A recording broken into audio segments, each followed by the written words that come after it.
author of The Lucky Egg, Dr. Lucky Seekon. Thank you so much for being with us. Let's start with what's seemingly a simple question. Are people misinformed in thinking that it's easy to conceive? Absolutely. I always tell my patients human reproduction is extremely inefficient.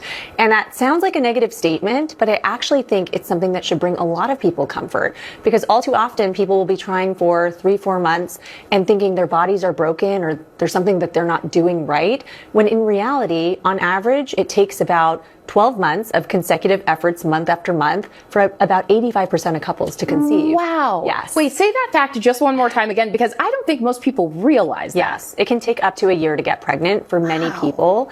And the thing is, even when you're in your reproductive prime years, let's say in your 20s, each cycle when you ovulate one egg, it's a long shot. There's like a 20 to 25% chance that it could actually become a pregnancy.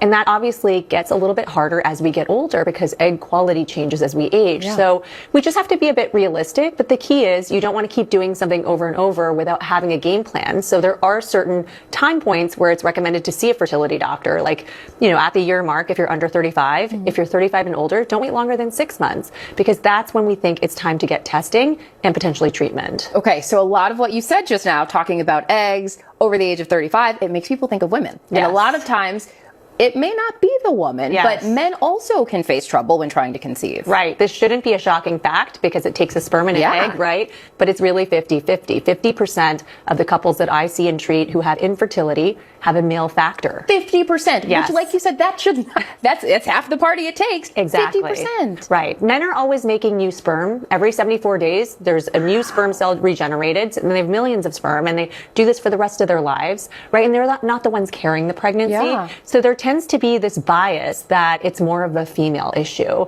but nothing could be further from the truth. Both members of the couple should be tested concurrently at the same time, and both of them should be working on leading a healthy lifestyle and trying to optimize their general health and fertility. This is such important information, especially because a lot of times, as we're talking about, it's the woman who carries so much emotional toll or thinking that maybe there's something wrong with her body. So as you were writing this book, looking at both the clinical and emotional clarity to help women understand what's happening, what surprised you? I mean, I think what surprises me when I look at the resources that have existed up until this point is that there isn't really something comprehensive that's been written by a doctor, someone who's actually helping people and is in the trenches helping people overcome infertility. I think what surprised me from all the conversations I've had with my patients and conversations I've had about this book is how little fundamental knowledge people have about how their bodies work. So I think that, you know, this book really isn't just for people who are already encountering issues.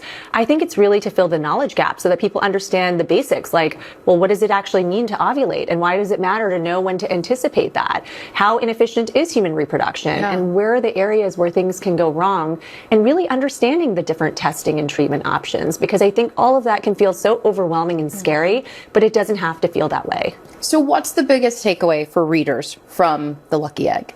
The biggest takeaway is you're definitely not alone. 1 in 6 couples or individuals will struggle with their fertility. You're not doomed. You don't have all of your eggs go bad at your 35th birthday, right? Fertility is not a cliff where you're falling off of the cliff. It's a continuum, and women can conceive even without the help of an expert like me, even in their late 30s and 40s. But it's important to be realistic and have access to the tools and information in case you run into trouble. And also, this is as much a physical problem as it is a mental issue, right? There's such a mental health aspect to this that I wove into my book to make sure people have the tools on how to build their resilience, because like I said, this is not a sprint, it's a marathon for a lot of people. Wow, so really taking into effect the mental health aspect and how that plays into your health overall. Exactly. Thank you so much, Dr. Seekon, for being with us. And we'll be right back here on ABC News Live Weekend.